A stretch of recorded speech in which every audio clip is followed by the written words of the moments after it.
안녕하세요. 하나들교회 예배에 오신 여러분을 축복하고 정말 사랑합니다. 제가 오늘 첫 번째 곡은 너무 멀리 왔나요? 라는 곡을 제 목소리로 준비했어요. 치유리가 왔네요.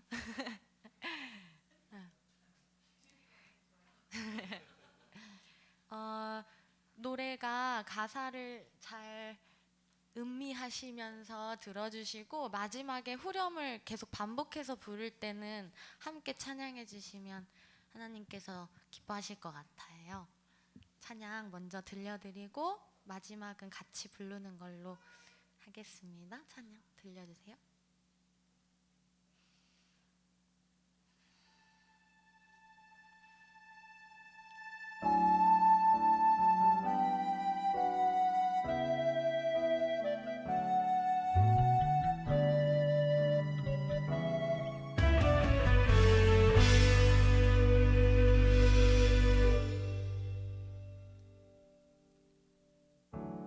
너무 멀리 왔나요?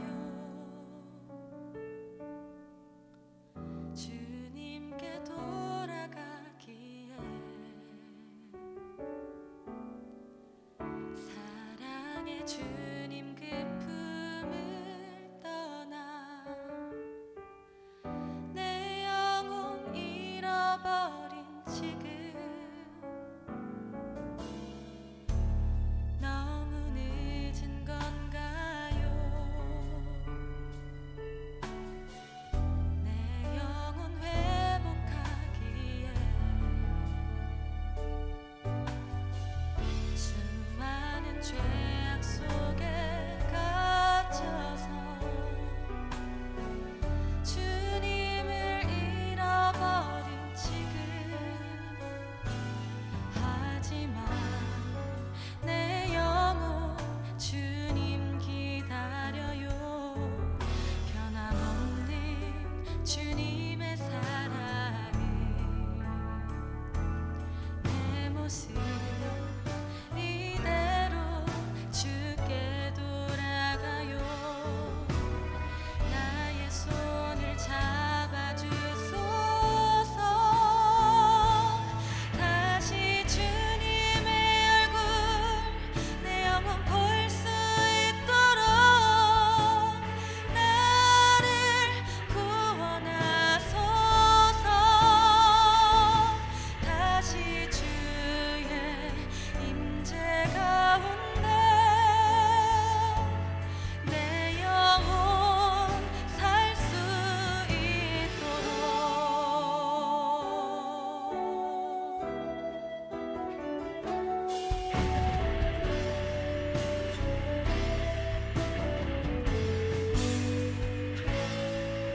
하지만 내 영혼 주님 기다려요. 변함없는 주님의 사랑에 내 모습 이대로 주께 돌아가요. 나의 손을 잡아주소서. 다시 주님의 얼굴 내 영혼 볼 수 있도록 나를 구원하소서. 다시 주의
하나님께 영광의 박수 드립니다.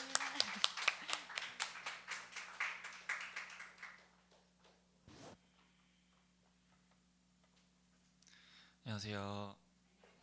네, 다시 돌아왔습니다. 네, 오늘은 한 곡씩 저희가 한 곡씩 준비를 해봤어요. 다음 들려드릴 곡은 야베스의 기도라는 곡이고요. 아시는 분들은 같이 따라 부르셔도 좋을 것 같습니다.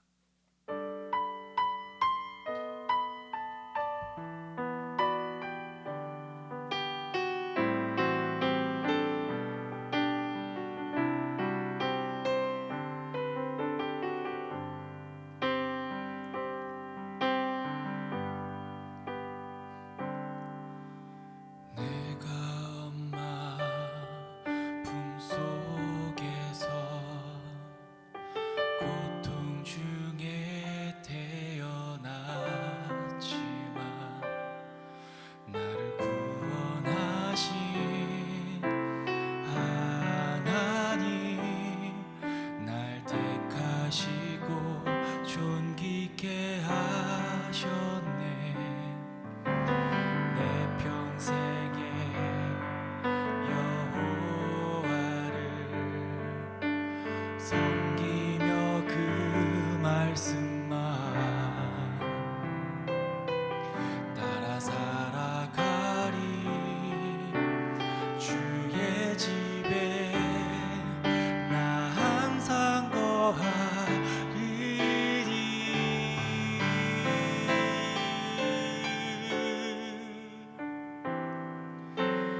원컨대 주께서 나에게 복에 복을 더하사 나의 지경을 넓히시고 주의 손으로 나를 도우사 나로 환난을 벗어나 근심이 없게 하옵소서.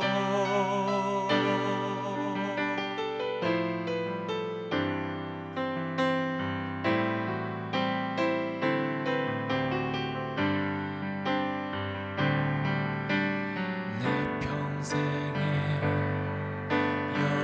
여호와를 섬기며 그 말씀만 따라 살아가리. 주의 집에 나 항상 거하리니.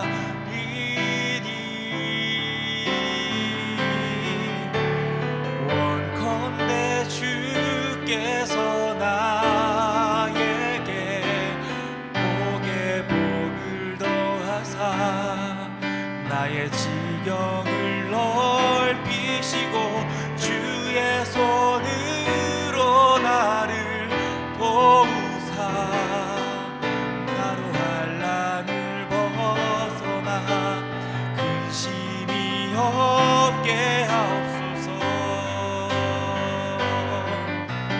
내가 전심으로 여호와께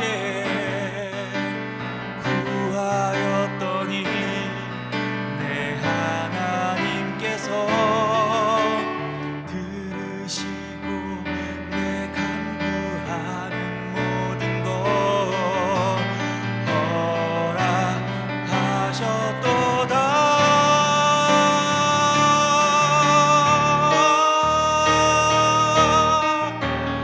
원컨대 주께서 나에게 복에 복을 더하사 나의 지경을 넓히시고 주의 손으로 나를 도우사 나로 환난을 벗어나 근심이 없게 하옵소서. 원컨대 주께서 나에게 복에 복을 더하사 넓히시고 주의 손으로 나를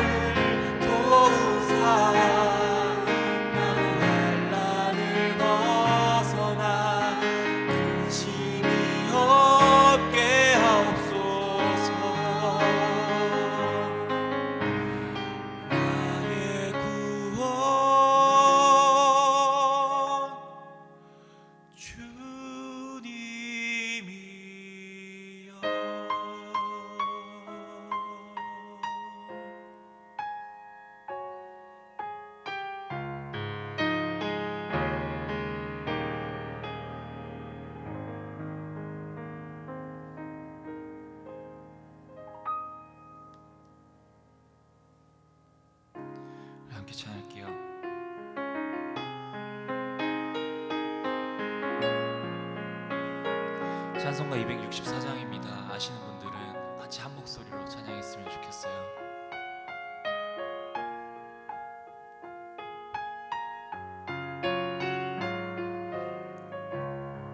정결하게 하는 셈이 정결하게 하는 셈이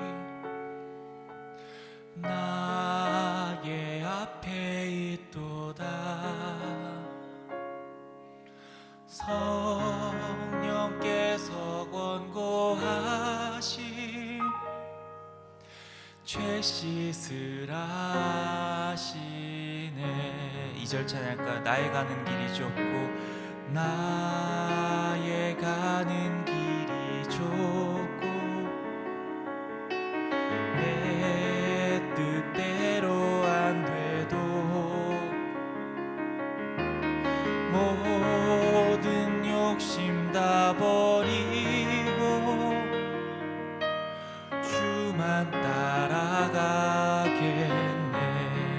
찬양하리 찬양하리 찬양하리 죽임 당한 어린 양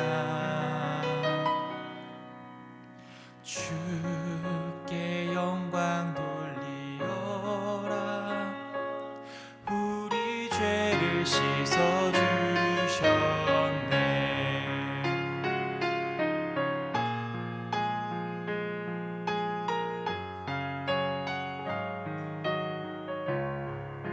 나의 마음 제단 위에 나의 마음 제단 위에 불길같이 떠올라 영원토록 찬양하며 주께 영광 돌리네. 찬양하리 찬양하리 찬양하리 죽임 당한 어린 양 주께 영광 돌리어라. 우리 죄를 씻어주셨네.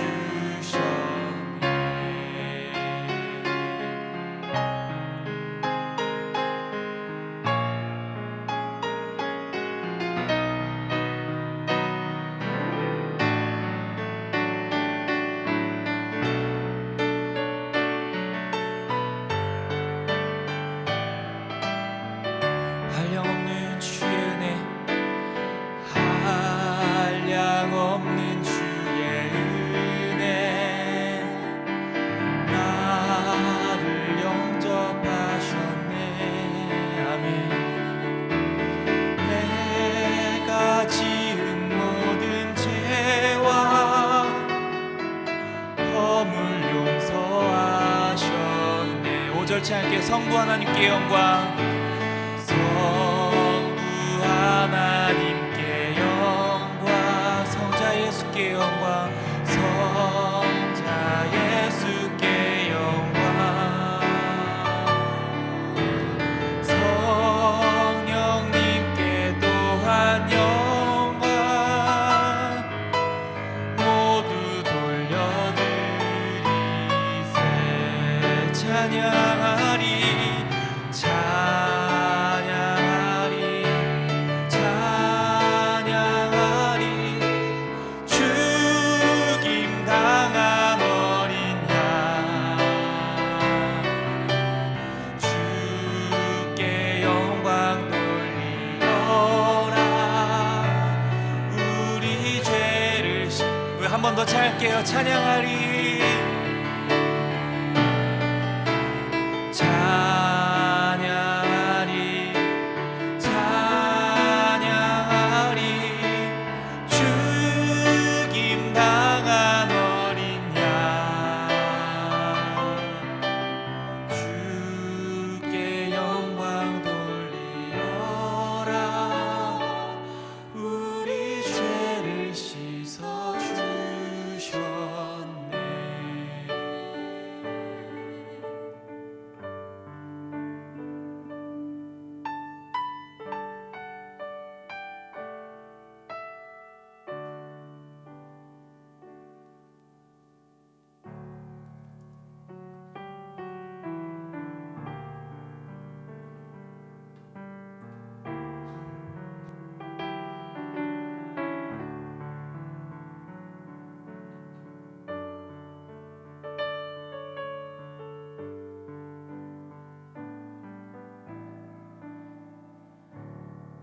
함께 기도하겠습니다.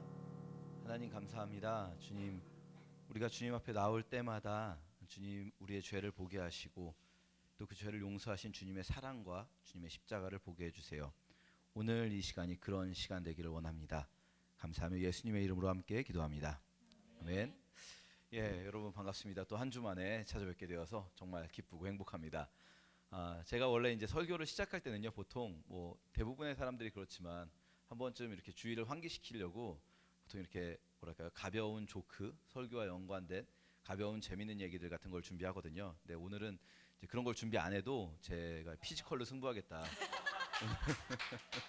오늘은 그냥 보면 웃기겠다 싶어가지고 뭐 따로 다른 얘기가 필요가 없겠구나 생각을 했습니다. 제가 의도하고 이렇게 머리를 한 건 아니고요. 그냥 짧게 잘라달라고 했더니 이렇게 해주셨더라고요. 참 감사한 일이 아닐 수 없습니다. 뭐든지 감사하시는 여러분 되시기 바라고요.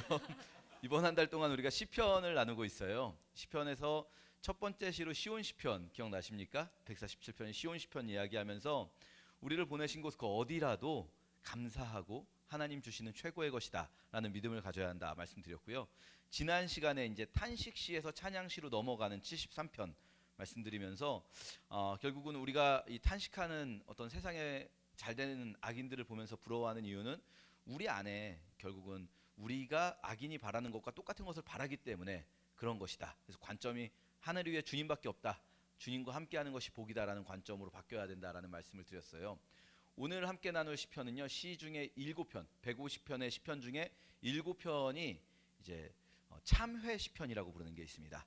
참회 시편은 쉽게 말하면 회개의 시예요. 그래서 오늘 제가 찬양을 우리 현규 쌤한테 부탁할 때 느끼셨겠지만 오늘 시작할 때부터 찬양이 굉장히 마음 무거워지는 찬양들이었어요. 막 너무 멀리 왔나요? 주님께 돌아가기엔 다 막 우리 죄를 씻기는 우리 7편의 참회 시편 중에서 아마도 가장 유명한 참회 시편이 아닐까 생각되는 51편 다윗의 시입니다. 다윗의 시를 오늘 함께 나누려고 해요. 사실 생각해보면 다윗같이 위대한 사람이 뭐 그렇게 회개할 만한 일이 있었나라는 생각을 좀 해볼 수도 있거든요. 그럼에도 불구하고 이 다윗의 51편은 아주 유명한 회개의 시편입니다. 같이 먼저 읽어볼게요. 같이 읽겠습니다. 시작. 오 하나님이여, 내 속에 정결한 마음을 창조하소서. 내 안에 정직한 영을 새롭게 하소서. 주 앞에서 나를 쫓아내지 마시고 주의 성령을 내게서 걷어가지 마소서. 주의 구원의 기쁨을 내게 회복시켜 주시고 주의 자유로운 영으로 나를 붙들어 주소서. 아멘. 자, 오늘 무슨 노래 부를지 아시겠는 분 있으실까요 혹시? 유명한 노래거든요. 굉장히 유명한 노래. 한번 현규쌤 불러주시나요? 제가 부르나요? 아니, 그건 좋은 생각이 아닌 것 같아요. 마이크를 줄 테니까 마이크 가져가서 자, 한번 맞춰볼까요? 현규쌤 준비하는 동안. 오늘 나올 노래 나는 알 것 같다. 맞추시는 분은 특별 선물로 사랑을 드리겠습니다. 준비되셨으면 시작해 주실까요?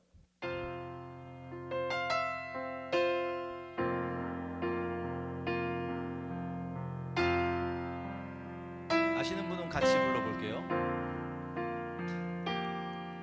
정결한 마음 주시옵소서. 오 주님, 정직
많이들 아시죠? 이게 교회에서 많이 불려지고 많이 아는 찬양들의 특징이요.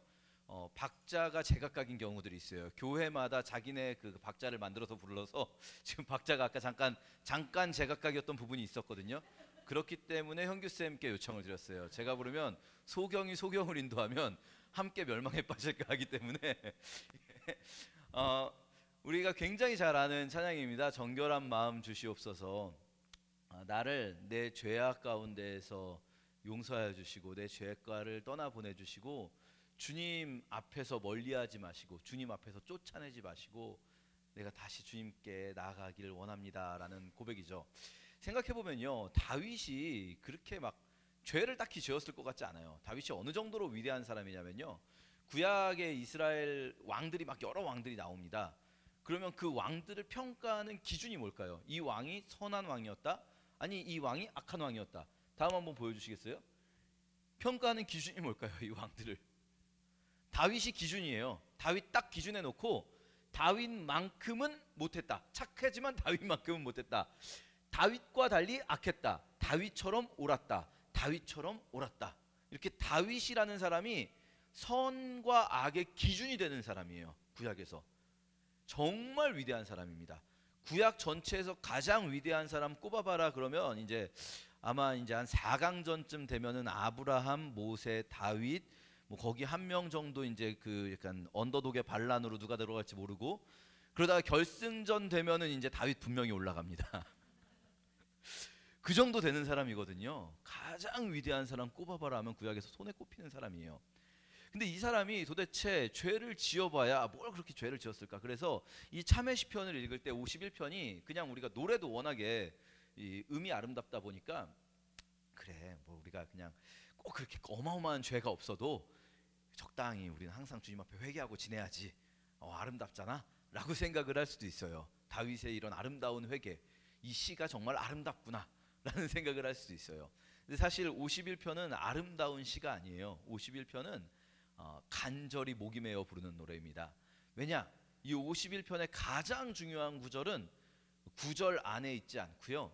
시편을 보시면 여러분 시편 이렇게 그 편마다 위에 제목이 붙어 있는 경우들이 있어요.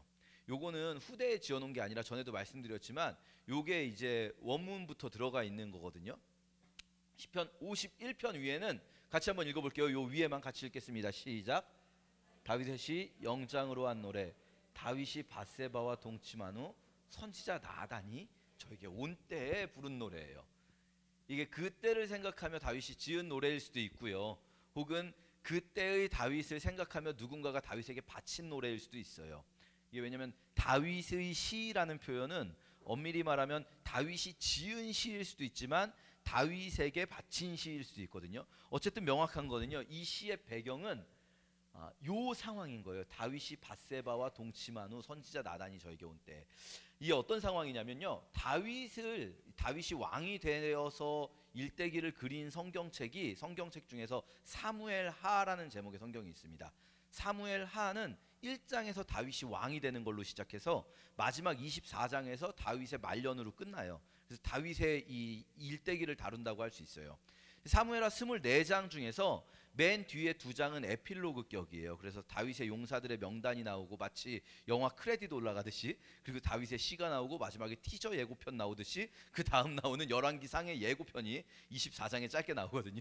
그러니까 이 본론이 1장부터 22장까지예요. 자, 1장부터 22장의 한 가운데 몇 장일까요, 여러분? 수학적으로 굉장히 어려운 문제죠. 1장부터 22장의 한 가운데면 몇 장일까요? 11장 정도 되지 않겠습니까? 11장. 이게 성경은요, 이스라엘 사람들은 우리는 여러분이 글쓰기를 배우실 때 주제를 보통 어디에 배치하는 걸 많이 배우시냐면, 여러분 국어 시간에 옛날에 배우셨어요. 주제를 맨 위에 배치하거나 혹은 주제를 어디에 배치합니까? 맨 밑에 배치하죠. 결론에. 이게 우리는 그렇게 많이 배웠는데요. 이스라엘의 글쓰기 방식에서 주제는 가운데에 들어가요. 왜냐하면 글쓰기와 말하기의 차이입니다. 글은요, 사람이 처음 읽을 때 집중력이 제일 높고 마지막에 집중력이 제일 높아요. 그리고 중간은 후루룩 뛰어넘을 수가 있거든요. 그러다 보니까 주제를 맨 앞과 맨 뒤에 배치하게 돼요. 글이 중심일 때는. 근데 말하는 것을 듣는 게 중심일 때는요, 맨 앞에 집중력이 제일 높고 맨 뒤로 갈수록 집중력이 떨어져요. 그리고 집중력이 제일 높은 부분은 가운데 많은 부분이에요. 왜냐하면 말은 자기 마음대로 넘길 수가 없잖아요. 제가 말하는 걸 여러분이 마음대로 넘기시질 못하잖아요, 그렇죠? 그러니까 가운데의 주제를 배치하는 거예요. 이스라엘은 보통 다른 성경들도 대부분 마찬가지입니다. 한가운데, 출애굽기 40장 중에 한가운데 20장에 시내산 언약이 들어가요. 10계명이. 그런 식으로 한가운데 주제가 많이 배치됩니다. 11장에 사무엘하 11장, 다윗의 왕으로서의 일대기를 다룬 그 중요한 성경의 한가운데에 있는 사건이 바로 오늘의 배경이 되는 사건이에요. 같이 한번 볼게요. 같이 읽겠습니다. 시작. 그 다음에 봄에 왕들이 출전할 때가 되자 다윗은 요압과 그의 부하들과 이스라엘의 온 군대를 내려보냈습니다. 그들은 암몬 자손을 치고 라빠를 포위했습니다. 그러나 다윗은 예루살렘에 남아 있었습니다. 여러분, 다윗이, 왕들도 이제 여러 종류의 왕들이 있는데 다윗이 어떤 종류의 왕인가 할 때 많은 분들이 아는데 기억해내지 못하는 게 있어요. 다윗은 군인 왕입니다. 무슨 말이냐면요, 다윗 그러면 우리가 생각나는 거는 뭐 잘생기고 하프를 켜고 연주를 하면서 노래를 부르고 시를 짓고 이런 걸 생각하지만, 다윗은 원래 장군 출신이에요. 군대의 장군 출신으로 왕이 된 사람이에요. 다윗은 군인 왕입니다. 군인 왕인 다윗에게 부여된 역할은 군대를 이끌고 싸우는 거예요. 그리고 왜냐하면 특히 다윗이 왕이 되었을 시점에 이스라엘이 사사시대를 지내면서 워낙 약화돼 있고 주변국들이 계속 이스라엘을 침략하는 상황이기 때문에 군인 왕으로서 나라를 지키는 사람이었던 거죠. 근데요, 이 11장 전까지 7장, 8장, 9장, 10장 내내 다윗의 전쟁 이야기가 나와 있어요. 다윗이 이 나라와 전쟁하고 승리하고 이 나라와 전쟁에서 승리하고 쭉 이깁니다. 그런데 10장에서, 요 앞에 10장에서 다윗이 암몬이라는 나라, 지금의 요르단이죠. 요르단 수도 어딘지 아시나요? 암만. 요 암만 같은 겁니다. 예, 요르단과 싸울 때 다윗이 1년차, 2년차까지는 그동안 쭉 그래왔듯이 자기가 직접 전쟁에 나갔어요. 그런데 이 전쟁이 길어지면서 이쪽 중동은요, 건기와 우기가 있는데, 우기가 되면 전쟁을 할 수가 없어요. 우기가 되면 말도 못 뛰고 하니까, 우기가 되면 서로 약속한 듯이 전쟁이 잠시 소강 상태에 접어듭니다. 그랬다가 그 다음에 봄에 왕들이 출전할 때가 되자라고 번역했어요. 자, 보세요. 이 봄에라는 말은 사실 쉬운 성경이 추가로 넣은 겁니다. 원래 없어요. 그 다음에 왕들이 출전할 때가 오매 이렇게 돼 있어요. 원래는 이게 건기가 됐다는 뜻이에요. 이제 건기가 됐는데, 근데 성경이 굳이 그거를 건기가 되매 혹은 전쟁이 다시 할 때가 되매라고 기록하지 않아요. 뭐라고 기록했습니까? 왕들이 출전할 때가 됐다라고 말해요. 이게 사실 꼭 다른 나라 무조건 왕들이 직접 친정을 하진 않을 거 아니에요. 어떤 왕들은 이 전쟁에 직접 나가는 군인 왕도 있지만 안 그런 왕들도 있거든요. 근데 이 구절은요, 독특해요. 왕들이 출전할 때라고 못을 박으면서 시작해요. 그래놓고 이 구절의 마지막 문장이 어떻게 끝납니까? 다윗은 예루살렘에 남아 있었다로 끝나요. 다윗이 변했다라는 걸로 시작해요. 이 모든, 앞으로 지금 오늘 제가 정말 다윗이 얼마나 더러운 인간인지 말씀드릴 거예요. 오늘 이 사무엘하 11장은요 다윗의 각종 범죄가 다 나오는데 너무나 추악하고 더러워요. 근데 이 모든 일의 시작은 어디서부터 시작되는가? 이런 거에서 시작돼요. 사소한 거죠. 아주 사소해요. 내가 할 일을 안 합니다. 내가 나태해졌어요. 내가 해야 될 일이 난 이제 좀 안 해도 괜찮지 않아? 라고 생각하면서 시작해요. 사소한 것이 굉장히 큰 문제를 일으킬 때가 있어요. 오늘 여러분 문자 받으셨는지 모르겠는데 지금 서울상공에 그 쓰레기 풍선이 떠 있어요. 굉장히 사소하잖아요. 쓰레기 풍선? 떨어져봤자 뭐 쓰레기죠. 하지만 이 우리 마음 속에도요, 어떤 죄악이 들어올 때요, 그렇게 사소한 것부터 시작할 때가 있습니다. 왜냐하면 큰 죄는요, 우리가 필터가 있어요. 여러분, 저희 집에 그 샤워 하는데 아래 이렇게 물 내려가는 배수구 있잖아요. 거기에 이렇게 보면은 겉에 머리카락이 이렇게 거기서 필터링 되잖아요. 그럼 치우기가 쉬워요. 그건 그냥 이렇게 주워 담으면 되거든요. 근데 이렇게 안에 들어가서 막히면 그 치울 때 굉장히 냄새 나요. 이게 보니까 엄마들만 알아요. 지금 보니까 자식들은 그걸 치워본 적이 없어요. 엄마들은 알아요. 그 치울 때 진짜 열받거든요. 이거 뚜껑 열어가지고. 근데 제가 한때 너무 열받았어요. 우리 집에 여자들이 셋이 사니까, 제가 세 여자와 함께 사니까 이 세 명의 여자가 머리카락이 너무 많이 빠져가지고 그걸 제가 해야 되는데 억울한 거예요. 왜 내가 하고 있나? 이 머리카락이, 이 긴 머리는 여자들 머리인데라고 생각을 했거든요. 근데 어느 날 깨달았어요. 겉에서 필터링되는 머리카락들은 여자들 머리인데 뚜껑을 열어서 안쪽을 막은 머리는 짧아요. 뚜껑마다 안쪽을 막은 머리는 제 머리 힘이 분명한 것 같더라고요. 뭐냐면 우리가 예를 들어서 여러분이 어느 날 갑자기 뭐 심각한 죄가 뭐가 있을까요? 한 막 사람을 막 어디다가 납치해서 가두고 싶은 충동을 느꼈다고 해볼게요. 보통 못합니다. 갑자기 평범하게 살다가 그런 짓을 어떻게 합니까? 충동이 느껴졌다고 해서 못합니다. 그런 거는 우리가 필터가 돼요. 그런데 아주 작은 것들부터 우리가 이렇게 무너지기 시작해요. 우리 마음이. 다윗이 지은 첫 번째 죄는 사실은 이걸 죄라고 보지 않을 수도 있어요. 하지만 사무엘하 11장은 이것부터 출발해요. 이것부터 다윗이 잘못했다. 왕들이 출전할 때가 됐는데 요압과 그의 부하들을 보내고 자기는 안 갔다라는 거예요. 자, 그럼 다윗이 안 가고 뭐 하고 있었을까요? 예루살렘에서 다윗이 국정을 논하는데 너무 바빠서 전쟁은 요압에게 맡겼을 수도 있잖아요. 근데 그렇지 않다. 다윗이 예루살렘에 바쁘지 않았다라는 걸 바로 다음 절이 말해줍니다. 같이 2절 읽겠습니다. 시작. 어느 날 저녁에 다윗은 침대에서 일어나 왕궁 옥상을 거닐고 있었습니다. 그는 거기서 한 여인이 목욕하는 것을 보았는데 그 여인은 너무나 아름다웠습니다.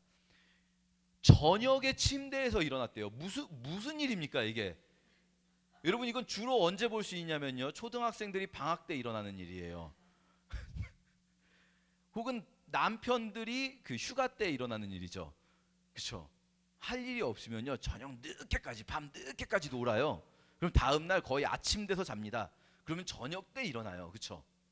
다윗이 결코 국정이 바빠서 할 일이 많아서 전쟁에 안 나간 게 아니라는 거예요. 다윗이 여유롭게 왕궁 옥상을 거닙니다. 이 왕궁 옥상이 어떤 곳인지 생각을 해볼게요. 예루살렘은 제가 시온 시편 할 때도 말씀드렸지만 해발고도 800m, 굉장히 높아요. 여러분, 인왕산보다 훨씬 높아요. 계룡산만큼 높아요. 해발고도 800m 위에 있는 도시고요. 고대 도시들은요 이 수직적으로 위로 올라갈수록 지체 높은 사람들의 집이 있어요. 왜 그럴까요? 전쟁이 났을 때나 혹은 도둑이 들었을 때 방어하기가 쉬워요. 요렇게 경사가 있으면 요만큼만 벽을 세워놔도 밖에서 볼 때는 되게 높아 보인단 말이죠. 그러니까 위로 갈수록 지체 높은 사람들의, 귀족들의 집이 있는데 예루살렘의 제일 높은 곳에 뭐가 있을까요? 다윗의 왕궁이 있는 거죠. 그럼 다윗 왕궁 옥상의 뷰는요 엄청 좋은 거예요. 여러분이 다윗 왕궁 옥상에서 이 루프탑에서 이렇게 딱 보면 예루살렘 시내가 쫙 보이는 거예요. 그리고 저 멀리 막 사해까지도 보이고 얼마나 그 뷰가 좋았겠습니까?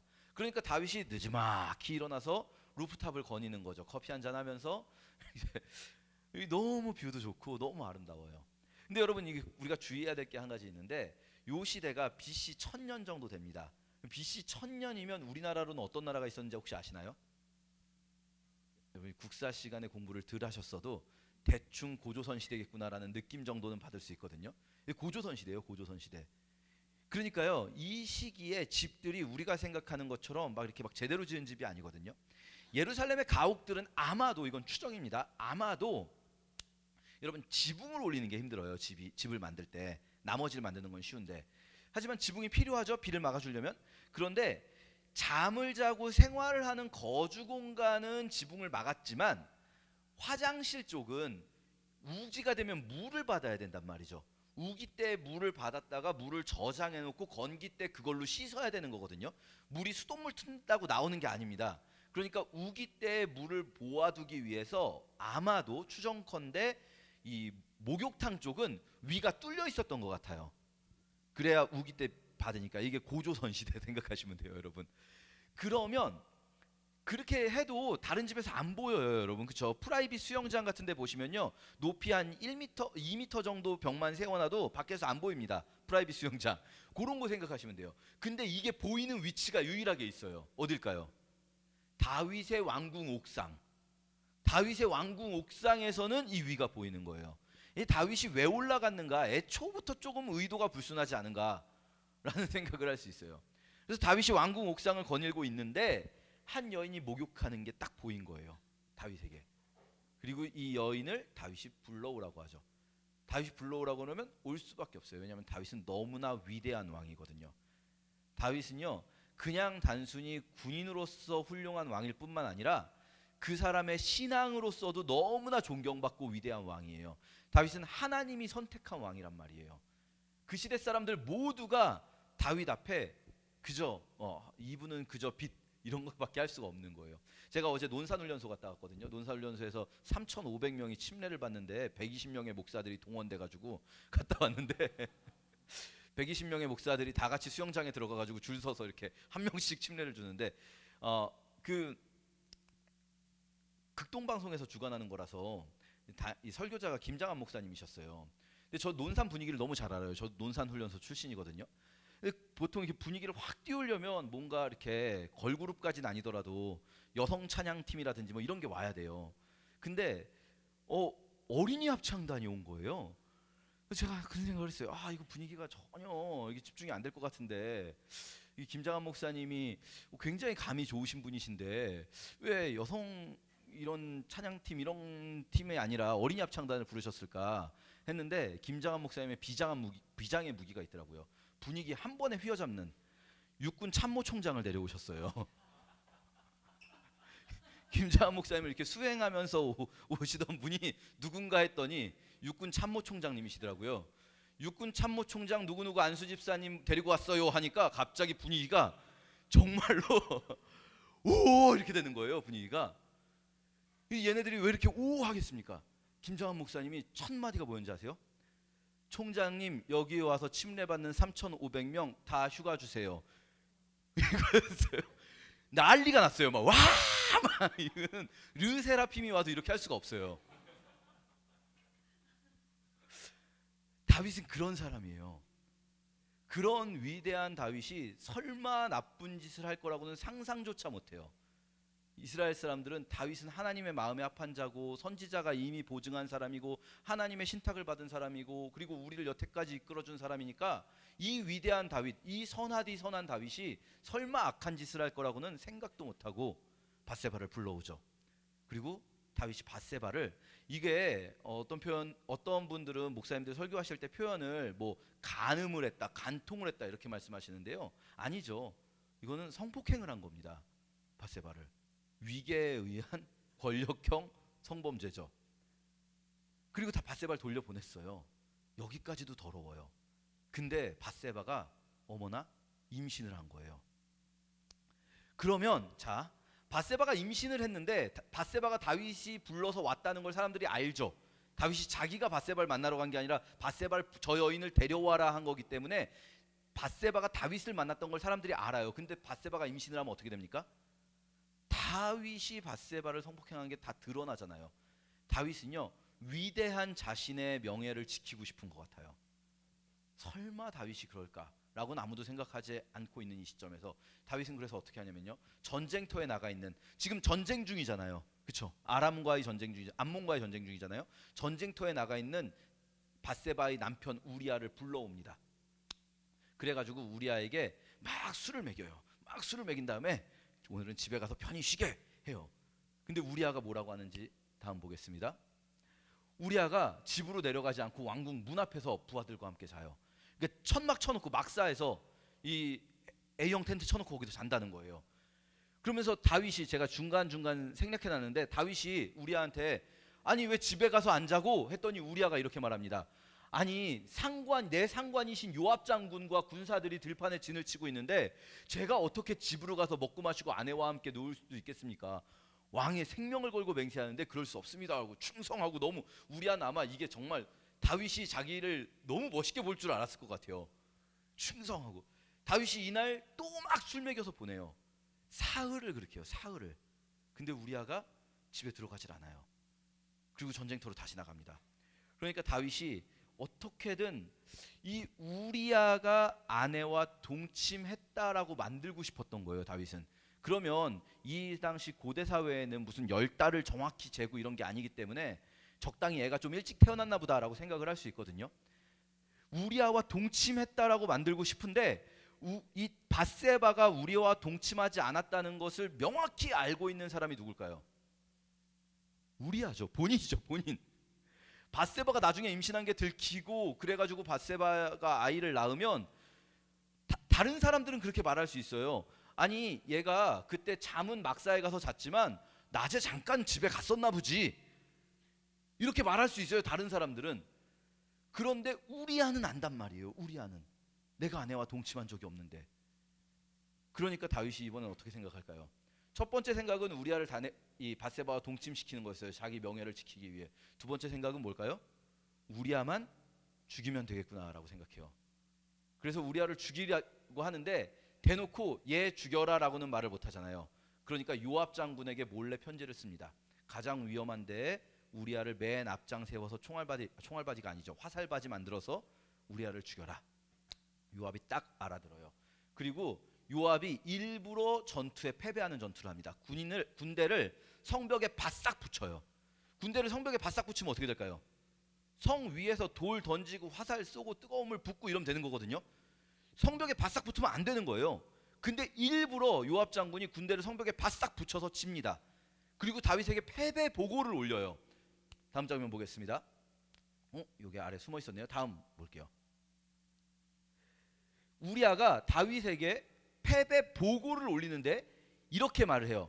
왕에게 전쟁에서 일어난 일을 보고하고 있을 때 왕께서 불같이 화를 내며 그렇게 성에 가까이 가서 싸우면 어떡하냐?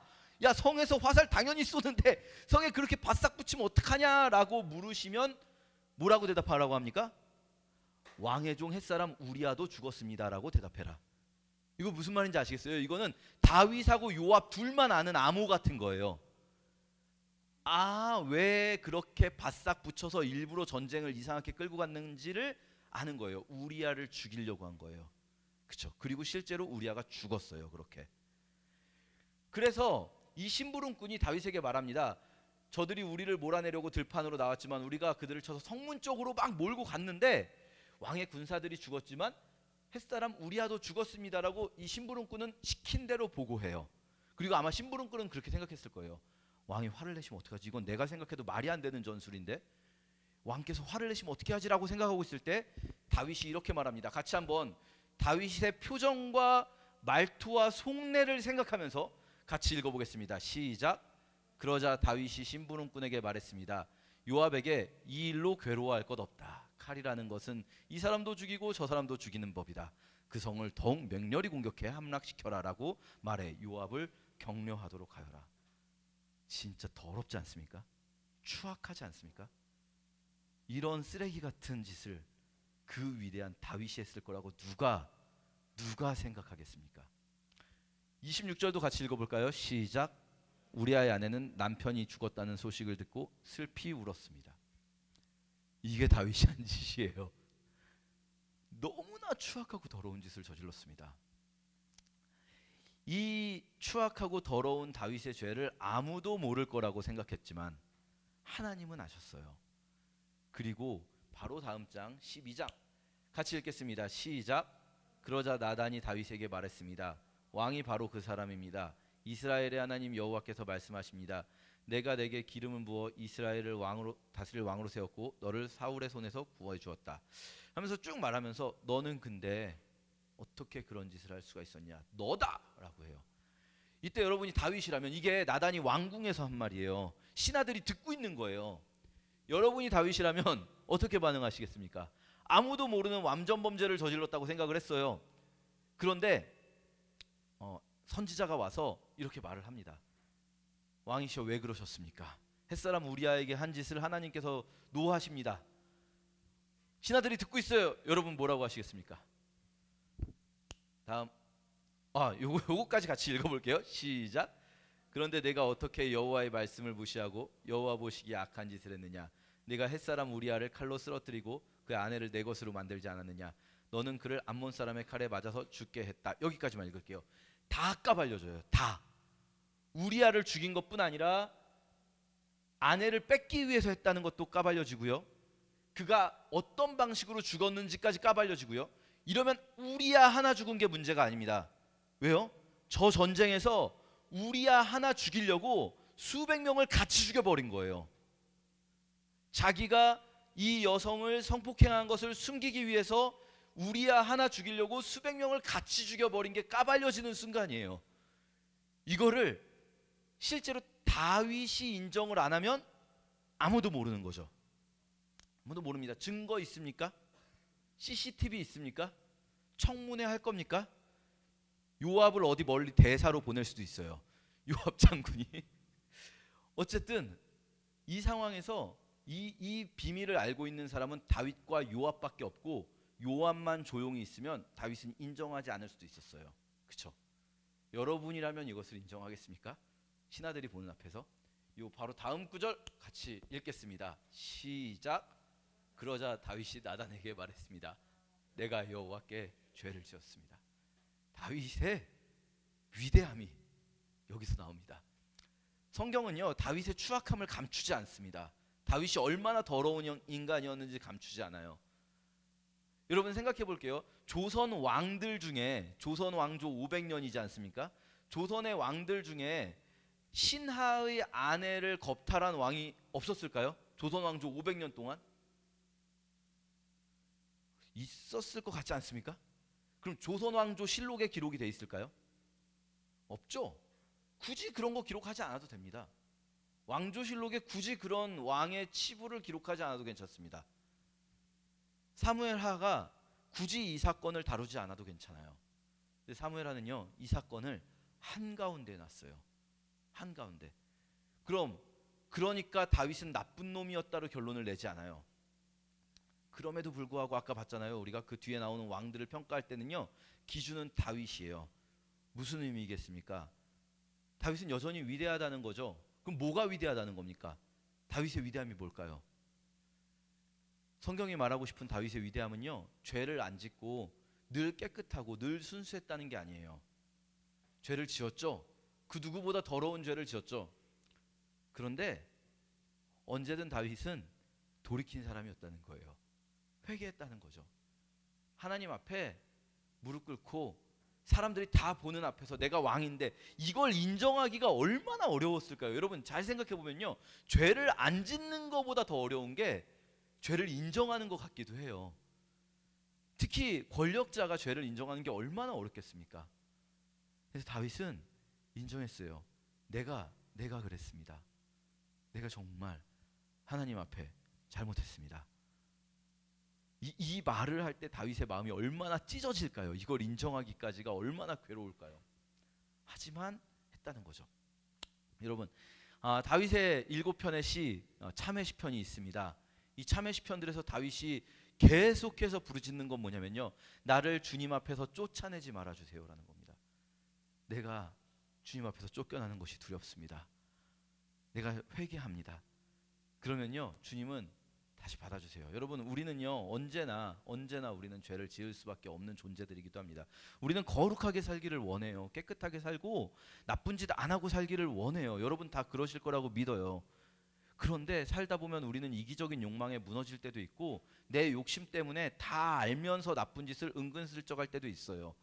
잘못이라는 거 알고 눈 감고 지나갈 때도 많아요. 작은 일이니까 별거 아니라고요? 다윗도 작은 일이니까 별거 아닌 거부터 시작했어요. 하나님 보시기에 죄입니다.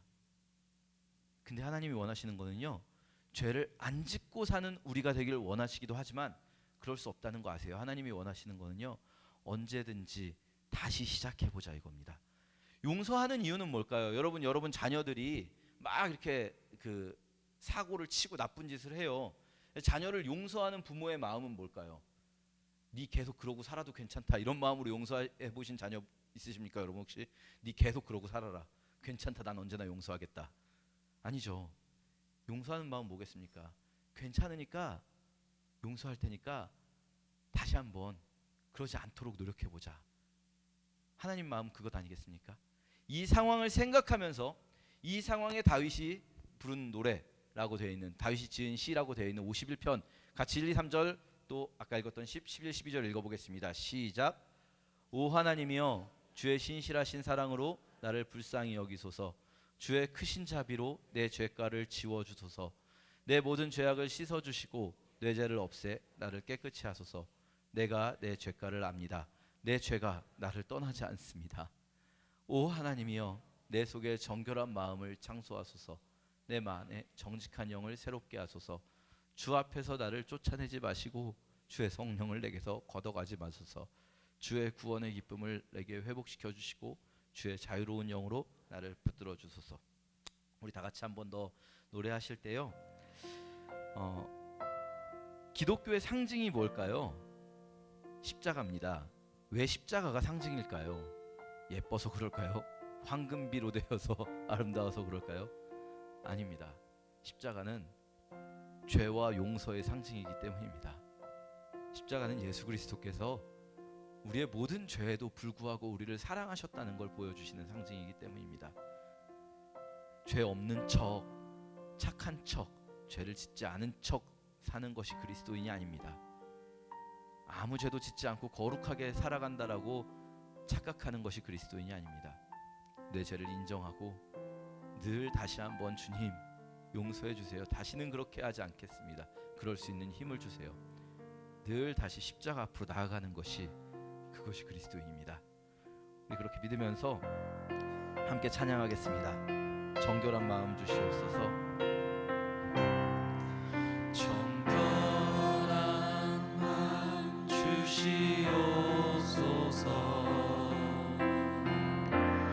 오 주님, 정직한 영을 새롭게 하소서.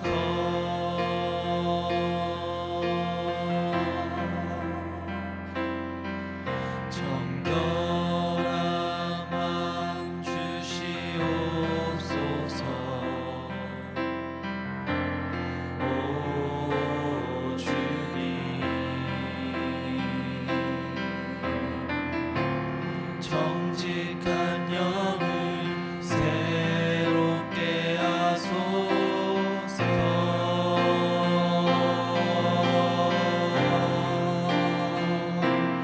나를 주님 앞에서 멀리 하지 마시고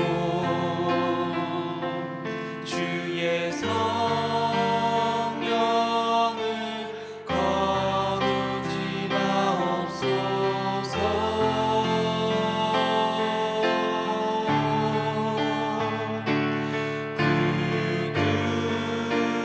구원의 기쁨 다시 회복시키시고 변치 않는 마음 내 안에 주소서. 이 시간에 우리 함께 기도하실 때 하나님 정결한 마음을 주시옵소서. 주님, 제 안에 선한 것이 하나도 없습니다. 제 안에 악이 가득합니다. 주님이 악을 볼 수 있는 눈을 주시고 그 악 때문에 괴로워할 수 있는 정결한 마음을 주시옵소서. 주님 앞에 회개하며 나아가는 일이 우리 삶 가운데 늘 있도록, 내 삶 가운데 늘 있도록 나에게 용기를 주세요. 내 죄를 인정하고 받아들이고, 그러나 하나님은 그 모든 것을 용서하시고 여전히 나를 사랑하신다는 믿음을, 용기를 우리에게 허락해 주세요라고 우리 함께 기도하겠습니다.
다시 한번 같이 찬양할까요? 정결한 마음 주시옵소서.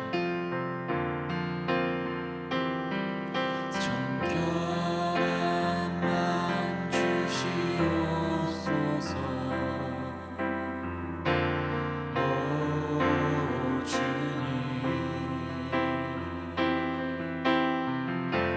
정직한 영을 새롭게 하소서.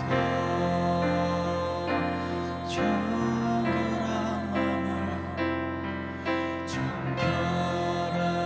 마음 주시옵소서.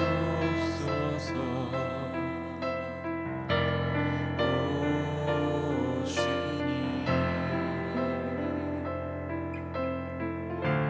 정직한 영을 새롭게 하소서.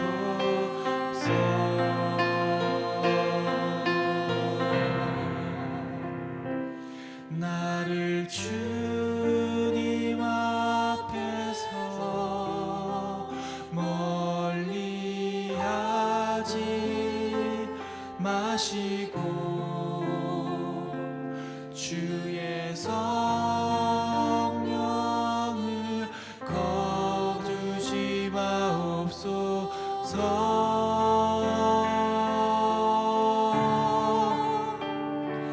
그 구원의 기쁨 다시 회복시키시고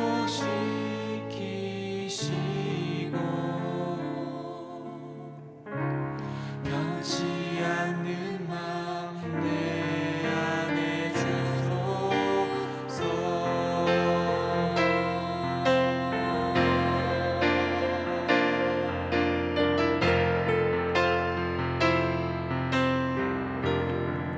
정결한 마음 주시옵소서.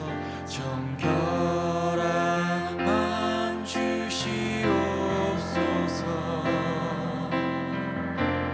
오 주님,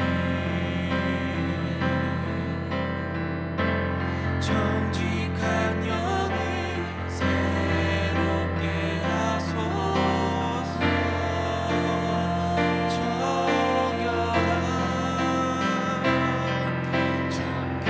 정결한 마음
변하지 않는 맘 내 안에 주소서.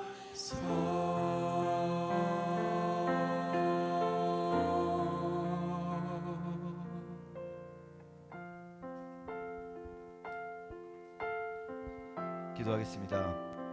주님, 우리 안에 계신 성령님께서 우리에게 주님이 나를 얼마나 사랑하시는지, 주님이 나를 얼마나 기쁘게 귀하게 여기시는지 말씀하시는 것이 우리 귓가에 들려지게 하시고 우리 마음에 새겨지게 하시는 것처럼, 성령님께서 우리의 죄를 책망하시고 그거 죄야, 그거 잘못이야 라고 말씀하시는 그 음성 역시 우리에게 새겨지게 해주세요. 주님, 나를 주님 앞에서 멀리하지 마시고 주님의 성령을 거두지 마옵소서. 주님, 우리들 작고 사소한 일이라도 하나님 앞에 정결하고자 늘 발버둥할 수 있도록 성령이 우리를 이끌어 주시고, 무엇보다도 언제든 우리가 우리의 잘못을 인정하고 주님 앞에 나아갈 때 우리를 늘 품에 안아주시고 용서하시는 주님이라는 사실을 믿고 용기 내게 해주세요. 감사하며 예수 그리스도의 이름으로 함께 기도합니다. 아멘.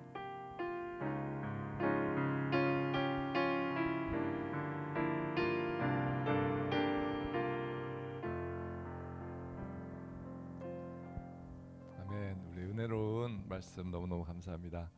광고 보여주셨어요? 다음 주까지 계속 정동 목사님께서 말씀 전해주시고요. 다음 주 예배 후에는 소그룹이 있습니다. 어제 후생원 봉사 갔었는데요. 우리 봉사제 11분이나 참가하셨어요. 그래서 아이들하고 아주 좋은 시간을 좌벌드에 가서 좋은 시간 가졌습니다. 계속 기도해 주시면 감사하겠고 준비해 주시고요. 광고 말씀드릴 게 있는데요. 저희가 이 공간을 어떻게 할까 계속 고민하고 하다가 10월 15일이 그 계약이 종료되고 또 다시 재계약을 할 수 있는 그날이거든요. 그래서 고심 끝에 종료하기로 정했습니다. 그래서 앞으로 한 3개월 정도 남았는데, 그래서 건물주님에게 말씀드리고 저희가 다음 장소를 또 어떻게 가야 될지 그 부분에 대해서는 우리 요한 목사님께서 오시기로 하셨어요. 그래서 다음 주 8월 첫 주에 오셔서 저희에게 이렇게 말씀 나누는 그런 시간이 있을 겁니다. 여러분들 교회 위해서 계속 기도해 주시고요. 한 가지 더 말씀드린 것은 안타까운데 저는 올해 말까지만 해서 사역을 하고 사임하기로 이렇게 정해졌습니다. 여러분 위해서 계속 기도해 주시면 감사하겠습니다. 빗길 조심하시고요. 수고하셨습니다. 감사합니다.